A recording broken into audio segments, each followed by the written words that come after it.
you know, everyone's doing their own work, and you know, we ended up dropping Robbo about 50k into the bike. I think he was the last one we got rid of. And he did well to hang on that long. He was riding well. But yeah, we just had a good rhythm, and then the last 30k, Tim was on the front. I sat about 30 metres behind him, and I think we both just had our rhythm, and we're happy to hold that. And we're slowly increasing the lead over everybody. And it was very hot though. I started cramping a little bit on the bike, and you just forget how hot it is, you know, even though I've raced in heat my whole career. A dry hot day in Melbourne or Geelong is about as tough as it gets, and probably underdid a little bit on the salt, but fortunately I had good form. I just had a good rhythm going, and you know, I could feel my muscles getting a little twitchy at the start of the run, but I just shortened the stride length and had a really fast turnover going, and I just held it, and I was able to drop Tim early, which I was surprised. You know, I know he just did a big training camp in Kona, so maybe his legs were a little fatigued from that. But yeah, I just got in a rhythm. Really, it wasn't about racing anybody else in the run. It was so hot, and I think that was coming off the bike. I knew that. I thought, you know, this is really just a race against yourself. Proper pacing, proper nutrition, and that's what I tried to do. And I think I held a good pace. On the second lap through the gardens, I had to stop. I really cramped up.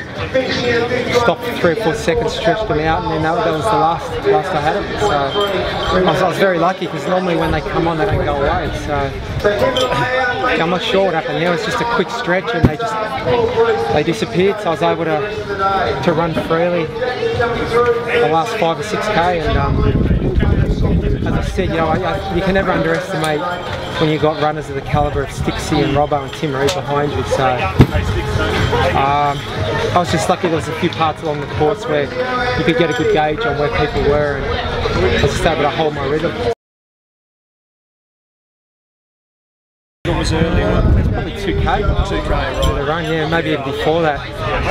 Yeah, sometimes that happens early in the run. People take longer to get into their rhythm, and I figured he'd just run back onto me at some point. I wasn't even thinking about him, to be honest. I thought I just need to dial in a nice pace that I think I can hold for an hour. And, but it was tough. There were some stretches there that were exposed to the wind where it just felt like you were going nowhere. And then when you turned and got the wind behind you, you felt like you were running a 3 minute per k pace for very little effort. So I think it was just one of those courses where you need to use your experience and just run quick when you're able to do it with the wind, and just bear down into the wind and be as conservative as possible. Well, if you can promise me I won't get wind like that, I'll be there. But if you can't promise me that, well, I'm not committing right now. You know, I'd like to. Obviously, I've got good form. You know, I think I had good form in Auckland, but just different race, different set of circumstances. I got a little boxed in the swim, came out 20 seconds down, missed the front group, which was a quality group. And you know, in those big races when there's a lot of motorbikes in the front group, you're not going to catch up. I guess it was the same today. Tim and I were lucky we bridged up in 3 or 4k, because then we're in the group, and it makes it a lot easier. You know? Sure. So I know my power today on the bike certainly wasn't as high as last week, but I was at the front of the race. So different race, different circumstances. But I don't know. I mean, I'd like to go to Melbourne. It's still, how many weeks away? It's still 6 weeks.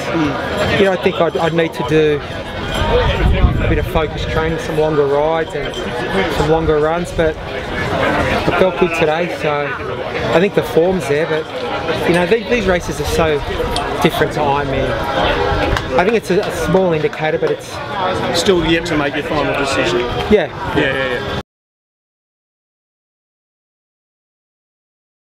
Well, yeah, I mean, I won 3 last year, but I guess when you normally win 6 or 8 a year and you win 3, everyone sees it as a bad year. You know, I just look at the way I've performed, and my performances have been good. You know, I got a 3rd in Melbourne last year, won 3 on the trot. Probably not nowhere near the quality of field of this. Went to Vegas, had good form, got a draft penalty, a K into the bike. Well, that's game over. And then went to Kona, and you know, I was a little sick and I got a flat tyre, and I mean, that's just racing, but you know, I'm not going to go out in the media straight after the race and say, well, I should have won, I should have done this, I should have done that. It is what it is, that's racing. You know, I guess other people don't know what I know. I know what happened. I mean, I wouldn't say I was ever lacking confidence. I was definitely upset after Auckland because I felt my form was much better than 7th. And I think I showed that today. But, you know, it's a funny thing because you make a good point. Confidence is important.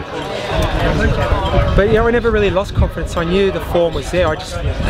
Racing's a funny thing, you know. You're only ever a quarter of 1% away from first, and you're only ever the same away from 20th. A flat tire here, pick up a bug race week, eat the wrong thing the day before. You know, great form can turn into a hard day in the office. And you know, I think I've been very good at managing all those little external things. And I knew if I was able to do it this week, I'd have a good result. You know, that's not to say I came down here thinking, oh, I'm going to win. I mean, I came down here knowing Tim's been winning everything pretty much.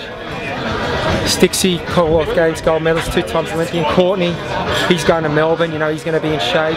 Just a great field all around, you know, I mean. And then you throw in the young guys like Hodgie and those guys who really love to make it a good honest race. I love the way he races, swim and bike, you know, takes it up the road on the bike, and that impacts on the whole race. And I think you saw today with a bit of heat and wind, you didn't get the big packs like we had in Auckland. It just changes the dynamics of the race a little bit. But I wouldn't say I was ever lacking confidence, but I knew I had to be very focused to make sure I eliminated all the things that you can control that can impact on your race. And you know, luckily I was able to do it this week, and I'm happy to get the win. You know, I know a lot of the guys like Tim and Courtney and Robbo, they want to go to Kona, so they're trying to get points, which means they're in great shape. You've got to be in good shape. I mean, it's changed the landscape a little bit with when you've got so many races in Asia Pacific now, and you come from this region, and you've got races like Auckland and Geelong and Melbourne. If you want to qualify for Kona, you've got to be in great form early to get points. So yeah, I was very happy to win. Very happy.